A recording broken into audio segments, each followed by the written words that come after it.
And I think we're back. We just had a little hiccup there.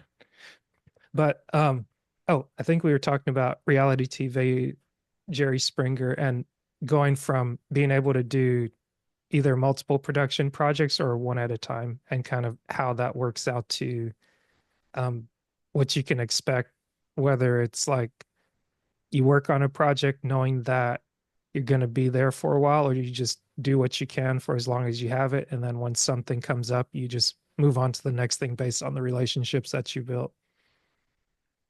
Yeah, I think it for me was definitely the latter. It was do this as long as it's good. And if you see the ship sinking, start to look for something else. Gotcha. And I think that's what we're facing in today's job market too, right? Like you can think that you have a steady job, but you start to see people getting laid off and changes of CEOs, and you're like, huh, I like this job, but maybe I should talk to that recruiter. Yeah, it's not a bad idea. So now, do you, having your own podcast, do you still dabble into production, or do you mainly focus on your show? Yeah, I definitely dabble in production. I was just recently a part of an event here in Houston where I teamed up with another podcaster and kind of helped him book some speakers and do a live in-person event. And I love doing live in-person shoots. So Mm-hmm. sometimes people want to rent studio space with me and do that. And I Nice. love that work. Yeah. That's pretty cool. I guess I've tried recording a couple podcasts in person, not without the video, but just having like a handheld mic, and it does feel much different being like face to face with someone and actually seeing the cadences of like, okay, well, obviously this person's speaking, and you don't have like the network where it's like, okay, either there's a lag over the internet or something like that, but it's like, oh, okay, like, and you can kind of understand personal space and being able to like talk to someone. It's just, it's different. It's like a different medium altogether. I 100% agree with you. I am actually very impressed though. Like, with how you're able to flow so smoothly, having never talked to me before. Hmm. And I feel like you're a very good listener and you don't cross talk and you're very inquisitive. I feel like I wonder how it would be different for us in person. Like you're doing such a good job right now. Thank you. It's funny because like, And you're an well, engineer? What? Like engineers usually aren't good at this.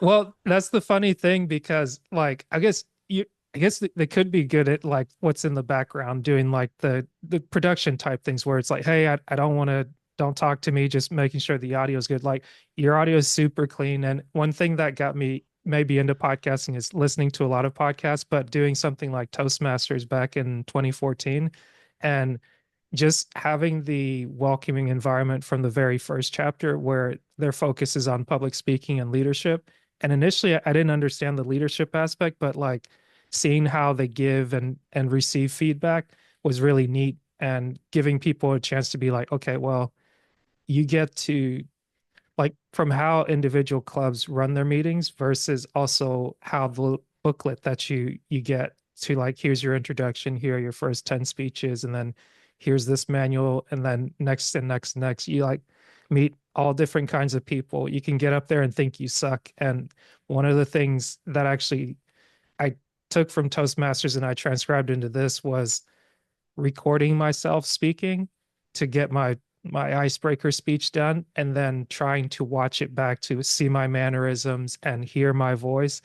And that, just like the very first episode I recorded, and like those couple ones, or when I haven't recorded in a while, like scariest thing in the world. But as I was telling you, part of the reason I don't edit the YouTube is because I wanted to challenge myself, even if the guest didn't want to be on camera. I wanted to kind of make myself do something that would be uncomfortable to grow personally, and to not do the editing, because I'm like, maybe when I can put more to it, I can do that, make it more professional, bring in graphics and things like that. But for the time being, it's like, hey, go ahead and share it. That way the other person gets to view it. And then if if nothing else, it's at least, hey, this is done and it's here. And like somebody can look at it and be like, oh no, that's no good. Like one thing that I did consider on and off has been at least have a thumbnail, because once YouTube starts looking at it, and I think I'm like 250 now. This might be kind of towards 270, and YouTube would start giving you feedback and like, hey, people are liking this, they're not liking that, and they kind of gave me like a big picture. Here's what people see when they look at your page versus like here's what they might see when they look at other people's. And I'm like, yeah, that is kind of random. You just have like someone's face there and it doesn't really tell you what's going on, but like having words or something would give you, because I'm like, oh yeah, when I'm on YouTube, those are the things I gravitate towards, something that's like informational, or like I'm not trying to promise people anything that's like, oh, we're doing this educational topic unless we've discussed that beforehand. But it's like these are people's lives, like they're sharing you with you a piece about them, and it's more reason to focus on getting to know your neighbors or get to know someone online that you've never met before. You just reach out and you make this very easy where you're very open, communicative, and I'm like, okay, like easy to listen to. Your audio's crisp and clean, so I can hear you come through like no problem. And then our internet, aside from like the little issue earlier, it's like it's been seamless. So I'm like, well, you're really making my job easy. So if it sounds good, if it comes off well, I'm like, cool, like awesome. I love that. Yeah, I took Toastmasters as well, and I feel like that is super beneficial. And I even got nervous doing it. Did you? Mm. It sounds like you Yeah, kind of did too.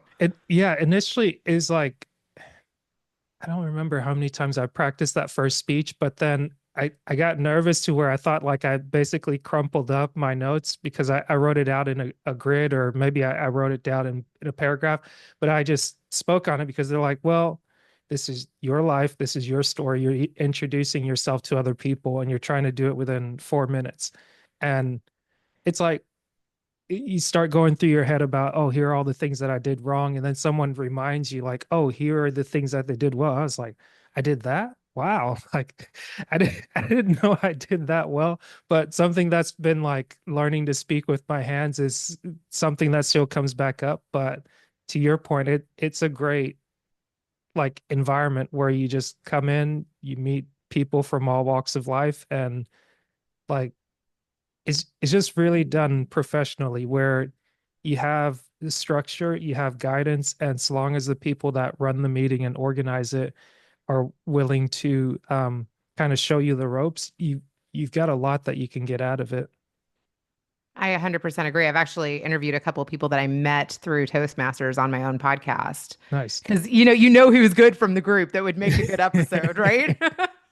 Yeah. I guess Yeah. have you found it um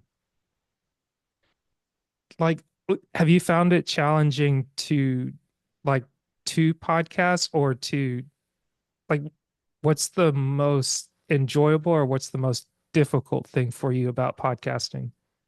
The most enjoyable part is recording, Hmm. and the rest is the discipline. Oh, right. Yeah, I mean, I love marketing, but Mhm. making clips from each episode is exhausting. So sometimes I'll just take like a fun picture with the guests, like if I meet them in person, or sometimes I'll take a behind the scenes shot. You know, I don't know. I feel like every podcaster makes clips of their podcast, and is that the best way to Yeah, market it? I don't know if that is. got you. One thing that I just stumbled upon was I went to Podcast Movement this year, and that was a blast. Just like connecting with other people in person and kind of telling them about your show. And I had this girl that came up to me, and we were at like an after party or something. And she was like, "Hey, girl." And I was like, "Can I get you to say, 'Hey, girl, better call daddy'?" Like, I like the way that you just said that. And she was like, "Yeah." She's like, "Matter of fact," she was like, "I'll get 10 more people to do it too." And I was like, that to me is like more fun and like a better way to advertise your show Yeah. is just get people to say the name of your show and connect with you on whatever platform they use and then shout them out. Like Mhm. nobody wants to share your podcast unless you say something that they 100% agree with, Right. or something that they're like wanting to shoot, shout from the rooftops. Yeah, So if you can get people to say the name of your show and like participate that way, that just seems like a better way to market. that makes sense. It's funny because I hadn't really thought of like I've I'm aware that you need to do marketing, but I'm like, maybe I'm just taking the lazy approach on everything to where I'm like, maybe I'll just do the bare minimum, like share a little bit on IG, then go over to LinkedIn, then go to Facebook because it's connected to IG and do YouTube, obviously. But it's like actually having an idea and like you said, do it. I think I spoke to Jordan Harbinger on a couple of episodes and just being able to interview him, like I just noticed that immediately he mentioned the name of his podcast, and I was like, okay, like, so sometimes when I'm talking with people, I'm like, maybe I've got to do a better job explaining what the podcast is and what it's not, because everybody thinks podcast, they either think it's one thing or they think it's something else. And I'm like, well, it is people talking, but I'm not looking to like it wouldn't hurt for it to do well and for it to be ranked or rated, but like that's not my primary motivation. It's like talking to the person behind the name or like talking to the actual person and not necessarily what they do or what they've done. And I'm like, if somebody gets offended that like I didn't research them or I didn't know a certain thing about them, I'm like, I'm not I'm not trying to be offensive and I'm not necessarily trying to be lazy in my approach. I'm trying to speak to you as like one human to another without like an exterior agenda. I mean, everybody does have an agenda, and I guess mine would be to humanize people and not so much get hung up on like, okay, this person has this title and this other thing, because sometimes like someone before has sent like their sheet, their bio, and the things like that. And I'm like, hey, it's great when other people do it. It does sound great. It sounds professional and it's introductory. But I'm just like, no, I don't want to do that. I want you to speak on you. That way, you represent yourself because you know yourself better than I do. And it's like if I were to do that in a way, I'm like maybe that would take away from you, but like just kind of taking away some of the pre-work. I think some people have enjoyed that and just being like, oh, that was different. I've either never done that before or that was nice. I didn't have to come in with all this like preparation. And I'm like, yeah, good. Like I think we accomplished the thing. You're Like you like did, different in a good way. I hate when people are like, well, that was different. yeah. But most people have left happy. So that's That's and good. several people have come back. And I think it it is enjoyable to your point of like just being able to do things like in a unique way and going to that event. I thought about it in years before it, but I'm like, it hadn't even crossed my mind because it kind of comes and goes. And like there's so many resources out there for podcasts and this person says do it this way, then that person says do it that way. And it's like I went through and I was like taking all the numbers out of my episodes because um Apple didn't like it or it I've didn't like thought about doing that, the but I don't way. care. You know what? Truthfully, like I've told so many people that Jerry Springer is episode 210. I'm like, I'm not taking it off. And Right. like, I know which one, I think it's like episode 58 where I interviewed my dad's mom. So like, I've Mhm. told people like specific Right. episode numbers. And if you take them off, then you're like, where the hell was that episode? Right. You know? And So that's where I'm like when I'm searching on YouTube, when I'm searching back through Spotify, and I'm like, no, I need that to be able to go back and correct something if or if I need to add it, like that's there for me to personally be able to track it. And it took a couple years, but I finally figured out that oh, you can search for an episode because before right. I did like a one page read for again trying to get into the habit of learning how to speak. And it's like, okay, technically I've recorded 365 bonus episodes from this oh, I got it right here from this book, Dennis Kimbro's. Very cool. Hold And on, say the name again. oh, it's Dennis Kimbro's Think and Grow Rich Hmm. Black Choice. And daily success for African American success. It's funny because I didn't even actually read it because having read it and recorded 365 plus times, I'm like, okay, yeah, I've I put in a little bit of work, even if I want to say that I didn't. Going on 7 years now, it's like I'm enjoying this. Like it's fun because it's not something that I'm being forced to do. And in reading it, I had the book for maybe a year before I opened it, and it was the same thing. Like I had a conversation with Sonia Denise, that's an author that was introduced to me, and I was like, you know, it's just funny when you actually have something and you open it and you're like, oh, it's literally one page. And it's like, I can read a page and it's like one page a day. And I'm like, that's not too bad because there isn't an audiobook for it. And I was like, I think it's past the copyright date. And I reached out to Dr. Kimbrough to interview him potentially, but I'll have to reach out again. But it's one of those things where I'm like, okay, this is someone that I see here. This is someone that's real, someone that you can actually reach out and touch. He teaches in Atlanta. And I'm like, wow, like to see a part of history or to like actually be able to see where someone was at and like research the pictures to be like, oh, I need a graphic to go with this. I could make it be my logo. But I'm like, okay, like a lot of people just based on how I grew up, I didn't know a lot of people in the book. Like some people I do know through like popular TV shows and things like that. And I'm like, wow, it's teaching me a lot. I hope it teaches somebody something. And then as I'm reading it, I listen back to my reading. I'm like, "Ah, that's not good." It's like, okay, let's try again. Take three, take four, take five. And it's like, nobody would know that unless I'm sharing it with you in this conversation. But I guess it all goes to say like, it just seems like it's worth it in the end where you're getting to do something that you enjoy and then being able to share the moments, share the experiences, and the recording is fun. But then afterwards, you have like a little bit of the work that's like, I really don't want to do this, but being able to go to events or have conversations that are new and rejuvenating, it kind of like, oh yeah, that's why I like doing that. Thank God my dad reminds me of that all the time. He was Hmm. like, when you do this, you love this. Yeah. Because I also complain. You know, I was like, Dad, all you do is show up and put your 2 cents on. I'm like, are you going to help with the website? You know, are you going to find me some guests? Are you going to learn how to edit? He's like, no. But you know what? This guy, my dad, has listened to 450 hours of me interviewing people. That is Wow. insane. Like, what dad has done that? Yeah.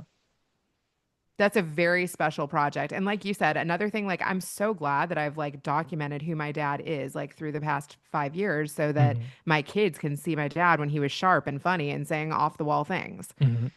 So for me, it's not only like connecting with amazing people. I love that part, but it's also like creating this like very special time with my dad and like documenting who he was. Yeah. That's So it's pretty like cool. special time with daddy and casting amazing stories and guests and like leaning into something that I'm passionate about doing. Yeah. I guess when did that realization occur to you that you're almost like capturing history in real time and then you can go back and review it where it's like, well, so and so said, well, no, let's just view the tape. Maybe it's not that precise like a football game, but at least it's like, hey, this moment happened and like somebody would take a picture or a video. It's like, here's evidence of that. I've always been kind of a documentarian. Like, Mm, I have photo albums from my chapter at Jerry Springer, from my chapter at Nanny 911. Like, I've always been kind of, even before you could take pictures on your phone, mm, like, I was doing that with real pictures yeah, and just collecting mementos. And I've always been a journaler. Like, since I was a young kid, yeah. I wrote 5 subject notebooks just full of my thoughts and like people I had crushes on and when I'd get in fights with my parents. And I mean, I have some funny things you can read. I don't know if you've ever heard of the podcast. I think it's called like Mortified or something, Mm-mm. I have to look it up. where people read their journals from when they were a kid. Oh. I actually thought of doing that, but I was like, no, I couldn't. Like, So there's some things that are written down just for me or for nobody else's eyes. there are pictures that I have too where I'm like, should I burn these? Like, do I want my kids finding this stuff? Or even like I was reading like my first Jerry Springer script. I'm like, this is funny and fun to reflect on, but yeah, like this could be super embarrassing to my kids. Like, yeah.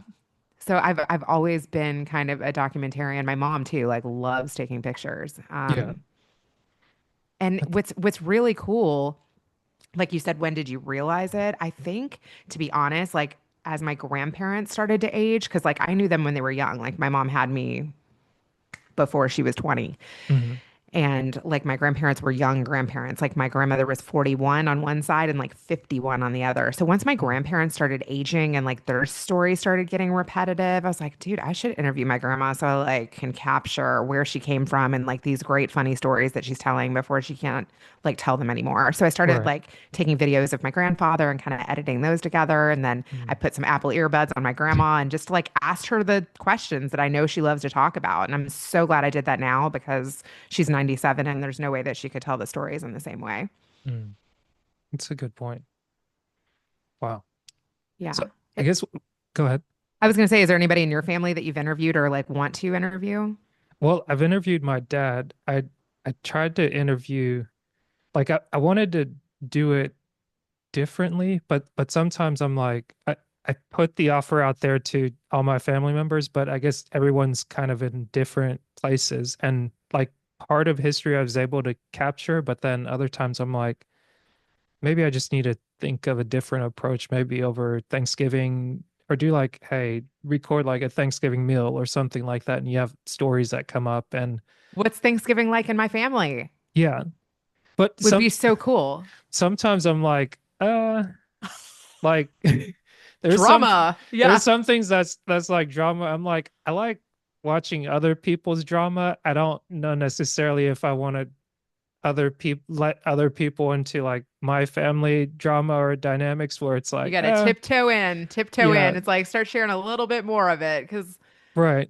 Because yeah. I'm like to some degree, like there is like what I say is what I choose to say and what I can live with. And sometimes I'm like, I've seen myself be more and more cagey or like less and less cagey over time where it's like, okay, here's you being honest. Of course, there are things that you don't slander people or things like that, or you don't put someone's information out who doesn't want that put out. But it's like at least me as an individual being more expressive or more honest with like, hey, this is who you are. It's like, oh, okay, like I'm understanding how I've changed from like immigrating to the US, then going from like Cleveland, Tennessee to Dalton, Georgia. It's like North Georgia, then school around Atlanta, and then moving to the Midwest, moving back and working around all different people, working in construction, working on big projects, small projects, private company, government companies.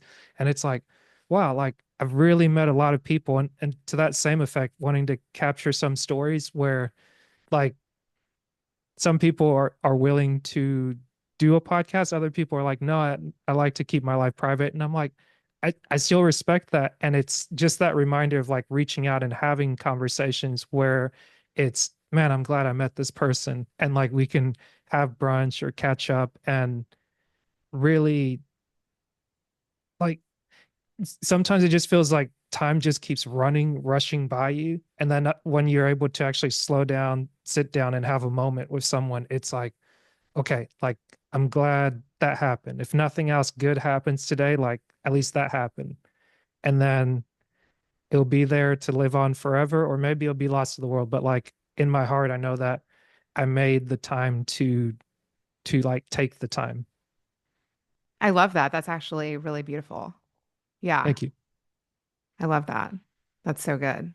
I agree with that too. Mhm.